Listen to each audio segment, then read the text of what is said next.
समय ज्वाइन किए हैं। Thank you so much sir, बहुत बहुत स्वागत। क्या कहेंगे सर, कहीं अब ये जो प्रयास दोनों तरफ से हो रहे हैं, वैश्विक स्तर पर उथल पुथल काफी ज्यादा मची, अब अंदाजा भी खुद उन देशों को हो गया है कि परिस्थितियां और खराब है, जिसमें ऐसा महसूस हो रहा है कि शायद अमेरिका इजराइल से भी और ईरान से ज्यादा फंसा हुआ दिखाई दिया। कहीं पर जाकर बर्फ पिघलेगी, ये जो अंतर्राष्ट्रीय स्तर पर प्रयास इस समय रशिया और चाइना की तरफ से भी हुए हैं।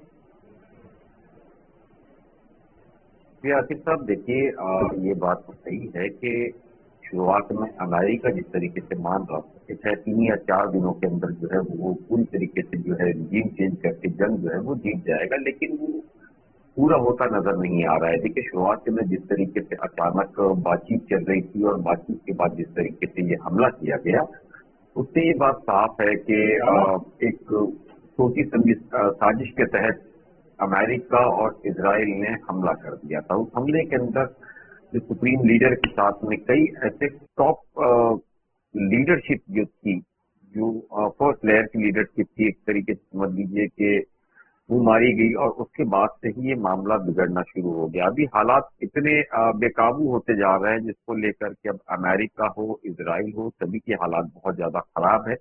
और इन सारी ही चीजों को लेकर के मैं आपको समझा दूं कि अमेरिका इसलिए ज्यादा चिंता में है क्योंकि उससे जो टॉप लीडरशिप थी, जो कि शुरुआत के अंदर इस पूरे मामले को लेकर के मामला चला रही थी, अब उसमें से कोई बचा नहीं है। नई लीडरशिप जो है वो इन पूरी चीजों को लेकर के बातचीत कर नहीं रही है। हालांकि मुस्तफा खामनेई के आने के बाद में लगातार इस तरह का जो मामला चल रहा है वो ये साफ दर्शा रहा है कि उनके आने के बाद आप देखिए कि हमले और तेज हो गए हैं, चाहे वो अमेरिकन बेसिस हो या इजरायली ठिकाने पर हो। उसकी वजह है कि जिस तरीके से ईरान के अंदर मुस्तफा खामनेई ने जिस तरीके से अपने परिवार के अंदर माता पिता, उनकी बीवी, उनके बच्चे, बहन बहनों, ऐसे कई पूरे घर को एक तरीके से तबाह होता देखा है। उसके बाद वो भी खुद भी घायल हुए थे, जिस तरीके से खबरें आ रही है। और उसके बाद में अमेरिका ने जिस तरीके से ये प्रेशर बनाया था कि उनकी इजाजत के बिना कोई भी नया लीडर नहीं चुना जा सकता है, जिसको लेकर के ईरान के अंदर दमखम दिखाते हुए उसने अपने नए सुप्रीम लीडर की तैनाती भी की। और साथ ही साथ आप देखिए कि जिस तरीके से ये हमले उसने तेज किए हैं, ये साफ दर्शा रहा है कि अमेरिका की और इजराइल की जो हालत है वो बहुत ज्यादा इसलिए खराब हो गई है क्योंकि लड़ाई के साथ में पूरी दुनिया जो है वो एक तरीके से ठप होती जा रही है। स्ट्रेट ऑफ हॉर्मुज़ के अंदर जिस तरीके से उसने अपना कब्जा जमाए रखा है, एक भी शिप जो है ऑयल शिप वो निकलने नहीं दे रहा है, तो इसका असर पूरी दुनिया पे साफ तौर पर नजर आ रहा है। और इसके अंदर खास करके जो शेयर मार्केट जिस तरीके से लुढ़क रहा है वो एक दर्शा रहा है कि वो खास करके ट्रम्प के लिए बहुत बड़ी मुसीबत हो सकती है। उसकी वजह है कि अक्टूबर नवंबर के अंदर जिस तरीके से मिड टर्म इलेक्शन का अमेरिका के अंदर है, और ट्रम्प के लिए जो सबसे बड़ी मुसीबत वो होगी कि अगर शेयर मार्केट पे असर होता है, वहां जो बिजनेसमैन है उस पर असर होता है, तो अमेरिकन बिजनेसमैन ट्रम्प को उठा करके साइड लाइन करने में ज्यादा वक्त नहीं लगाएंगे। तो इन सारी ही चीजों को लेकर के ट्रम्प समझ रहे हैं सारी चीजों को कि ये अब उसे लगता है कि ये युद्ध को जल्द से जल्द खत्म होना चाहिए। हालांकि एग्जिट अमेरिका को लेकर के कहीं नजर नहीं आ रही है। हालांकि जो कांग्रेसमैन और वहां जो एक्सपर्ट है वो अब ये फेस सेलिंग की बात कर रहे हैं कि फेस सेलिंग लेकर के अमेरिका को हट जाना चाहिए। वहीं डोनाल्ड ट्रंप के लिए भी मुसीबत ये है कि उन्होंने ये कहा है कि जंग वो जल्द खत्म करेंगे, जिसको लेकर शेयर मार्केट में थोड़ा उछाल जरूर आया था, लेकिन कब करेंगे, कितने दिनों में करेंगे, वो अब तक उनके पास कोई एग्जिट प्लान साफ तौर पर नजर नहीं है, जिसको लेकर के दुनिया अब सोच में पड़ी हुई है कि आखिर ये जंग कब खत्म होगी। और जिस तरीके से हमने देखा बीती रात भी, जिस तरीके से हमले लगातार बढ़ते गए, चाहे वो ईरान की तरफ से हो, इजराइल की तरफ से हो या अमेरिका की तरफ से हो, ये साफ दर्शा रहा है पूरे मामले के अंदर कि ये जंग और लंबी चलेगी। क्योंकि जिस तरीके से सैटेलाइट डाटा सेंटर भी रात को उड़ाया गया ईरान की तरफ से, जो दावा आया है अब तक कि उसने इजराइल के अंदर इतना बड़ा नुकसान किया है, तो ये एक चीजें दिखा रही है कि ये सबसे बड़ी मुसीबत आने वाले दिनों में और भी बन सकती है, जिसको लेकर के अब तक ट्रम्प भले ही वो पुतिन से बात कर रहे हो या चाइना से लगातार कोशिश कर रहे हो कि जंग को अब रोका जाए, फिर से नहीं दी जाए, लेकिन ईरान भी इन सारी चीजों को मानने को तैयार नजर नहीं आ रहा है। ईरान भी अपनी एक तरीके से समझ लीजिए कि संप्रभुता की लड़ाई लड़ रहा है। उसका मानना है कि अगर उसने इस बार हार मान ली तो उसका वजूद खत्म हो जाएगा। तो ये वजूद की लड़ाई को लेकर के ईरान जिस तरीके से तेजी से हमला कर रहा है, वो अमेरिका या इसराइल के लिए भी बहुत बड़ी मुसीबत होगी। आज जंग का 12वां दिन हो गया है। पिछली बार हमने देखा था कि 12 दिन के अंदर अंत आ चुका था। इस बार ऐसे हालात नजर नहीं आ रहे। हालांकि दुनिया जो है वो चाह रही किसी भी तरीके से ये जंग जो है खत्म हो जाए और जल्द से दूंगा। जल्द इस तरीके से परेशानी दुनिया को होगी वो खत्म हो जाए। ठीक है सर, मैं दोबारा आपके पास लौटूंगा। मैं बीच में एक बात एक जरा सुना लें, क्योंकि एक और ब्रेकिंग इस वक्त आ रही है, और ये जो हम दोनों तरफ से कह रहे हैं कि अनुमान लगा पाना बहुत मुश्किल है कब कौन क्या करेगा। लेकिन अमेरिका के सेनेटर हैं, उन्होंने एक बैठक की बहुत सारे सेनेटर से, जिन्होंने इस युद्ध पर अमेरिका के राष्ट्रपति को इस तबाही के लिए जिम्मेदार ठहराया।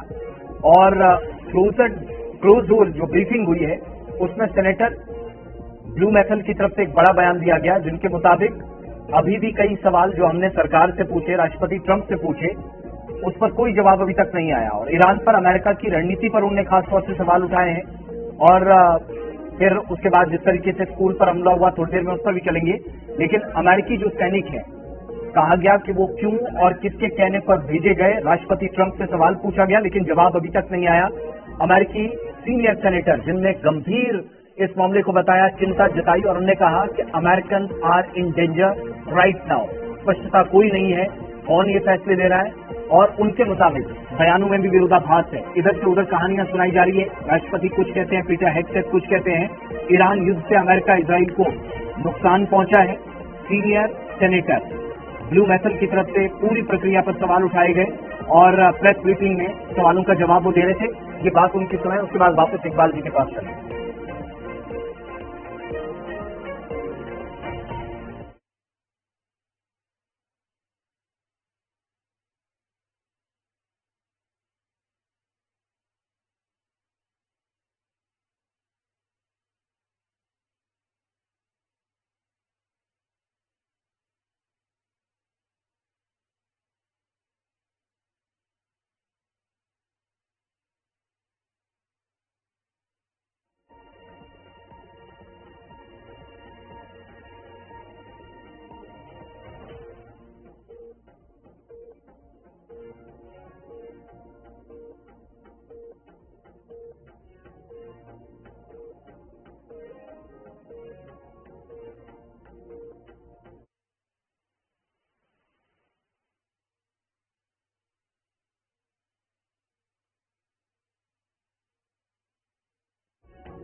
Briefing as dissatisfied and angry, frankly, as I have from any past briefing in my 15 years in the Senate.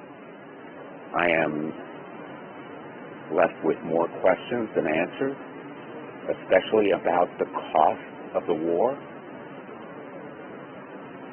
My questions have been unanswered, and I will demand answers because the American people deserve to know. And I guess I am most concerned about the threat to American lives of potentially deploying our sons and daughters on the ground in Iran.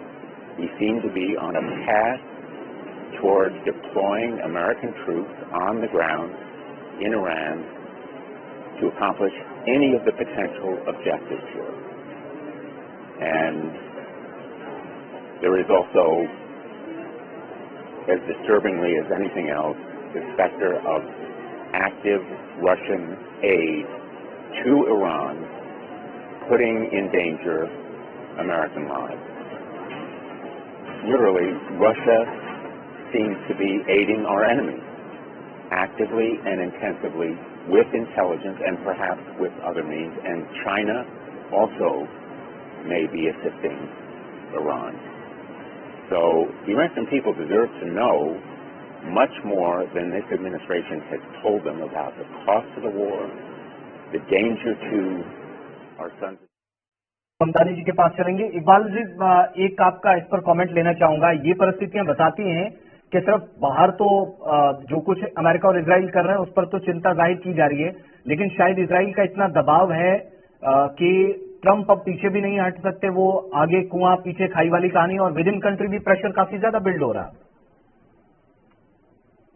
देखिए, एक senator की बात नहीं, अगर मैं बात करूं कि डोनाल्ड ट्रंप की जो रिपब्लिकन पार्टी के जो सदस्य है, डेमोक्रेट तो जो है वो तो उनके खिलाफ आवाज उठा ही रहा है। उनकी अपनी पार्टी भी जो है इस पूरे मामले को लेकर के कई सवाल खड़े कर रहे हैं। उनकी समझ में नहीं आ रहा है कि जिस तरीके से डोनाल्ड ट्रंप ने अचानक नेतन्याहू के कहने पर जिस तरीके से ये हमला कर दिया और ये कहा कि वो अमेरिका के लिए वो खतरा था। देखिए, अमेरिकन प्रेसिडेंट को वॉर के वक्त जो है वो पावर ज्यादा दी जाती है जब उनको ये पता हो कि मुल्क पे हमला होने वाला है। इस तरह की चीजों को लेकर के उन्होंने दर्शाया, लेकिन अब वो खुद अपने ही जाल में फंस चुके हैं। अब जो पूरी अमेरिका सवाल कर रहा है, दुनिया सवाल कर रही है, उनके पास कुछ जवाब नहीं है। तो इन सभी चीजों को लेके वो इतने उलझ चुके हैं कि वो अब ये समझ नहीं पा रहे हैं कि आखिरकार जंग तो उन्होंने छेड़ दिए, इससे बाहर निकलने का रास्ता क्या है। एग्जिट प्लान उनके पास कुछ नहीं था, उनका बहुत सीधा सीधा हिसाब था। और ये जो समझाया गया था इजराइल की तरफ से उन्हें, वो ये था कि अगर वो हमला कर देते हैं रिजीम चेंज हो जाएगी कुछ ही घंटों के अंदर। अगर सीनियर लीडर, सुप्रीम लीडर जो है वो मारे जाते हैं तो, और आम जनता जो है उनके फेवर में आ जाएगी और रिजीम बिल्कुल उलट हो गया। जी कंटिन्यू करें। ये बिल्कुल उलट हो गया। उसके उलट होने के बाद जो उम्मीदें उनको थी उसके खिलाफ आप देख रहे हो कि सुप्रीम लीडर के फेवर के अंदर जो ईरानी जनता थी वो बाहर आ चुकी है। वहीं आप देखिए कि इजराइल के अंदर हालात ये हुए कि नेतन्याहू को था कि उसको शाबाशी मिलेगी। वो जनता जो अब इतनी डर चुकी है कि वो इजराइल छोड़ करके भागने के हालात में। और सबसे बड़ी बात है कि जिस तरीके से ईरान लगातार हमला कर रहा है, तो वो जो बंकर्स में है, बंकर्स के अंदर भी ये कहा जा रहा है कि काफी लोगों के मारे जाने की खबर आ रही है। हालांकि इस पूरे मामले के अंदर इजराइल ने काफी सेंसरशिप रखी है, लेकिन ईरानी जो हैकर्स है उन्होंने सीसीटीवी से लेके अलग अलग कई चीजें जो है वो उसे हैक करके वो पूरी चीजें फुटेज जो है वो जारी कर रहे हैं। तो इससे ये साफ संकेत है कि हालात खराब है। दूसरा एक जो मसला सबसे बड़ा हो गया वो ये था कि उम्मीदें ये थी कि जिस तरीके से इजराइल अगर हम अपना माफ करिएगा ईरान के ऊपर अगर हमला होता है तो अरब कंट्री जो है वो उनके साथ आ जाएगी और आखिरकार ये युद्ध जो है ईरान वर्सेस मिडिल ईस्ट के अरब का हो जाएगा। लेकिन अरब ने भी इस पूरे मामले के अंदर बहुत ही शांति से काम लिया और अमेरिका इसके अंदर पूरी तरीके से फंस चुका है। अब तक अमेरिका ने जितनी भी जंगें लड़ी है उस जंग के अंदर एक खासियत ये रही है कि वो हर किसी को ये कहता था कि मैं आपके लिए आया हूं कि ये जो नुकसान है उसकी भरपाई आपको करनी है। लेकिन इस बार अरब जो है वो उनके लिए जंग नहीं है, इजराइल को लेकर के उसने जंग शुरू की है। इजराइल से मिलना कुछ नहीं है। दूसरा, जो ट्रिलियंस ऑफ डॉलर्स जो अमेरिका के अंदर लगे हुए थे वो अब अरब कंट्री समझ रही है कि उन्हें निकाल लेना चाहिए कि जिस भरोसे पर उन्होंने अमेरिका को बिठा के रखा था, अमेरिका खुद अपनी हिफाजत नहीं कर सकता है तो वो उन अरब कंट्री की या मिडिल ईस्ट के लोगों की कैसे करेगा। तो एक हर तरफ से जो मार है मुझे लगता है कि अमेरिका को आने वाले दिनों के अंदर पड़ती हुई नजर आएगी, जिसको लेकर के हालात जो है वो धीरे धीरे करके मिडिल ईस्ट के भी खराब होते जा रहे हैं। इकबाल जी, मैं एक छोटा सा ब्रेक लूंगा। मैं सिर्फ 5 मिनट आखिरी आपके लूंगा क्योंकि कुछ और बयान भी आए हैं और कुछ दिलचस्प तस्वीरें दिखाना बाकी है। छोटे से ब्रेक के बाद मैं वापस लौटूंगा, यहीं से बातचीत का ये सिलसिला जारी रखेंगे।